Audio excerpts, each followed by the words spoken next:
آقا کریم جب ہجرت مدینہ کے لیے رخت سفر باندھتے ہیں، راستے میں آتکا بنت خلف بن معبد نامی ایک خاتون کا گھر آیا۔ حضور وہاں رک کر کے ان کو کہا کہ اگر تمہارے پاس ہماری خدمت کے لیے کچھ ہے تو ہمیں پیش کرو۔ بھوک اور پیاس آقا کریم نے محسوس کی، حضور کے جو ساتھی بھی تھے۔ تو اس خاتون نے، جس کا نام معبد تھا، اس نے کہا کہ لو کانا عندنا شیء ما آوزکم الکرا، ہم دیہاتی لوگ ہیں اور عرب ہیں، ہمارے ہاں مہمان آ جائے تو کوئی کسر نہیں چھوڑتے، لیکن آج اتفاق ایسا ہے کہ ہمارے گھر کچھ ہے نہیں جو آپ کی خدمت کے لیے پیش کریں۔ عرب لوگ مہمان دیکھ کر کے خوش ہوتے ہیں، پھر مہمان بھی اتنے سونے آ جائیں، لیکن بدقسمتی یہ ہے کہ اس وقت ہمارے پاس کچھ ہے نہیں جو آپ کو پیش کر سکے۔ ایک جانب ایک بکری بندھی ہوئی تھی، لاغر اور کمزور سی۔ حضور فرمایا اگر تم کہو تو اس کا دودھ دھو لیں۔ اس نے کہا اس کی ہڈیوں میں گودا نہیں، کھیری میں دودھ کہاں ہوگا؟ اگر یہ چلنے کے قابل ہوتی تو ریوڑ کے ساتھ نہ جاتی۔ فرمایا اگر تم اجازت دو۔ اس نے کہا مجھے کیا اعتراض ہو سکتا ہے؟ تو حضرت سیدنا صدیق اکبر نے آگے بڑھ کے بکری کو کھولا اور حضور کے سامنے کھڑا کیا۔ آقا نے دست شفا، دست رحمت اور دست برکت اس بکری کی پشت پہ رکھا۔ جو ہی حضور کا ہاتھ آیا تو اس نے جھرجھری لی، ٹانگیں چوڑی کر دی، اس کی کھیری میں دودھ اترایا۔ حضور علیہ السلام نے فرمایا کہ کوئی برتن لا۔ اس نے گھر کا برتن پیش کیا۔ حضور نے دودھ دھوا تو جھاگ اٹھنے لگی، حتیٰ کہ گھر کے سارے برتن دودھ سے بھر گئے۔ معبد کے گھر کی تھالیاں بھی دودھ سے بھر گئی۔ حضور نے بھی پیا، حضور کے ساتھیوں نے بھی پیا۔ معبد اور گھر میں اس کا ایک بچہ تھا، اس کے پاس، اس نے بھی دودھ پیا۔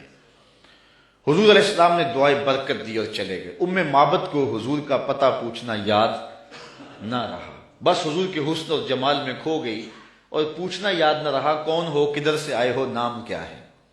شام کو جب معبد بکریوں کا ریوڑ لے کر کے واپس پلٹا، اس نے کچی کلی پہ نور برستے دیکھا، انوار اترتے دیکھے۔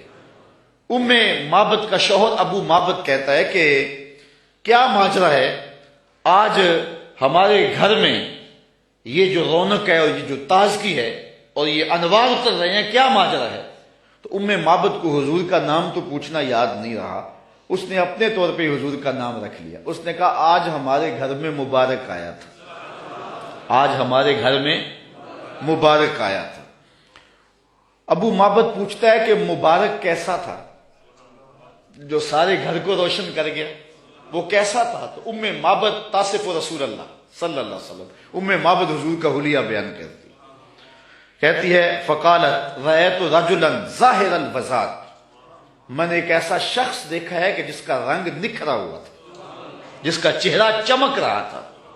اللہ اکبر۔ حدیث بہت طویل ہے۔ کسیم وسیم وفی عینیہ داج وفی اشفارہ وطف وفی صوتہ سہل احول اکحل ازج اکرن وفی عنقہ سطع وفی لحیتہ کساسہ۔ کہا کیا بتاؤں، رنگ سونا تھا، ابرو ملے ہوئے تھے، پلکیں لمبی تھی، آنکھیں سرمگی تھی، گردن سراہی جیسی تھی، ہاتھ خوبصورت تھے، خاموش ہوتے تو پھر بھی وقار ہوتا۔ لیکن میں معبد کا صرف ایک جملہ آپ کی نظر کرنا چاہ رہا ہوں۔ ہزارہا مصنفین، نثر نگار اور شعراء اور ادباء کے سارے ادب پارے اور ساری نثر نگاریاں اور ساری انصاف پردازیاں اس کے ان دو جملوں پہ قربان۔ معبد نے کیا کہا، میرے شوہر میں کیا بتاؤں کہ وہ مبارک کیسا تھا، میں کیا بتاؤں وہ مبارک کیسا تھا، بس اتنی بات سن لو۔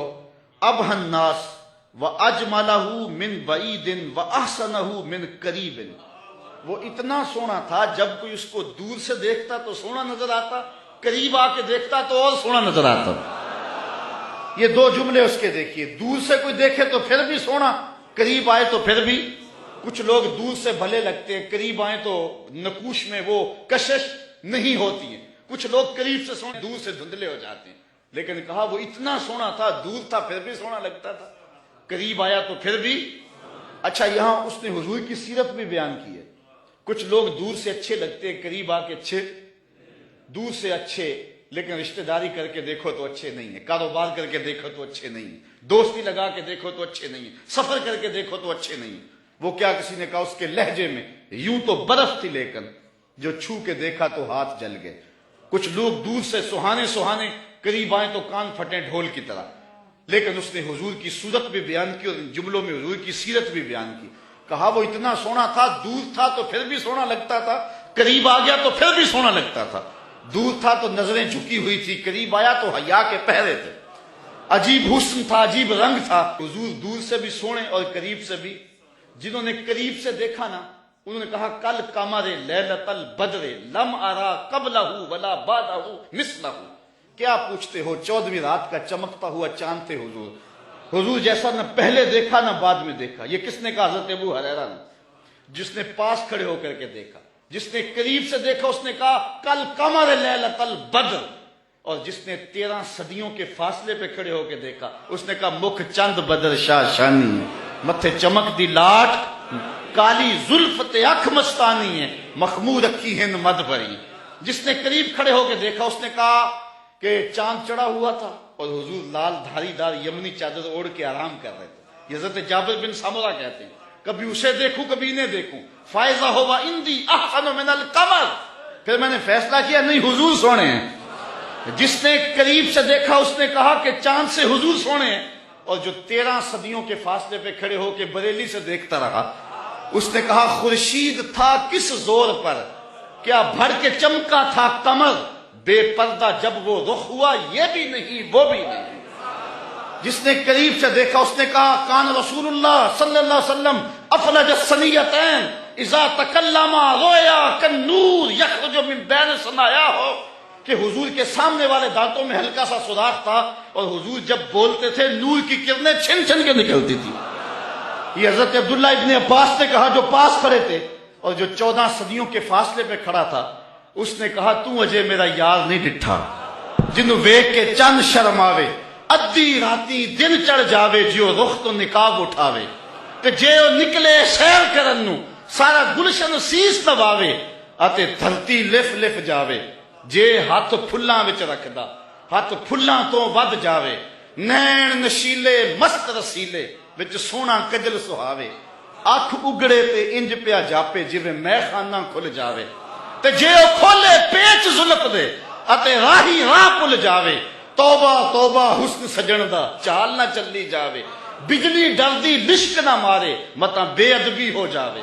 علم خدا نے اینا دتا عقلاں وچ نہ آوے، عقل خدا نے اینی دتی علماں وچ نہ آئے. کی اعجاز نظر وچ او دی جو آوے وک جاوے، خلق او دے نے مو لئی دنیا کوئی ورلا ہی جان بچاوے. آزم ایڈا سونا ماہی سن کدھرے نظر نہ آوے. جنہوں نے قریب سے دیکھا انہوں نے بھی کہا سونا، اور جنہوں نے دور سے دیکھا انہوں نے بھی کہا سونا. تو کہا کوئی قریب سے دیکھے پھر بھی واری جائے، دور سے دیکھے پھر بھی واری جائے.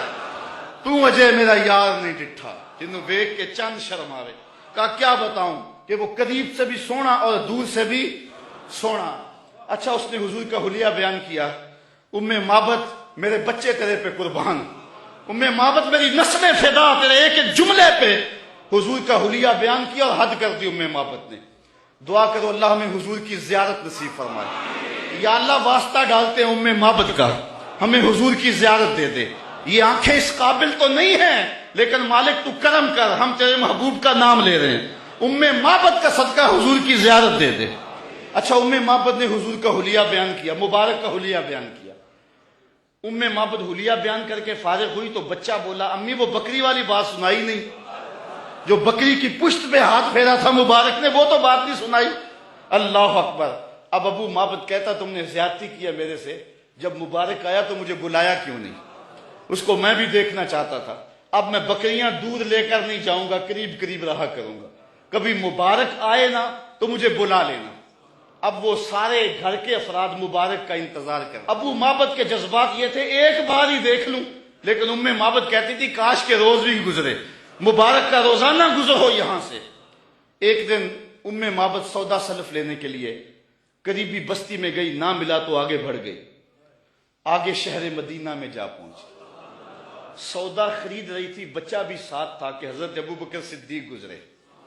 تو بچے نے جب دیکھا نا تو تڑپنے لگا، اور اس کے لفظوں میں وہ بے ساختگی اور اس کی تڑپ ظاہر ہو رہی ہے. اس نے کہا یا امہ ان ھذا الرجل الذی کان مع المبارک. اے امی اس دن جو مبارک کے ساتھ نہیں بندہ تھا یہ جا رہا ہے.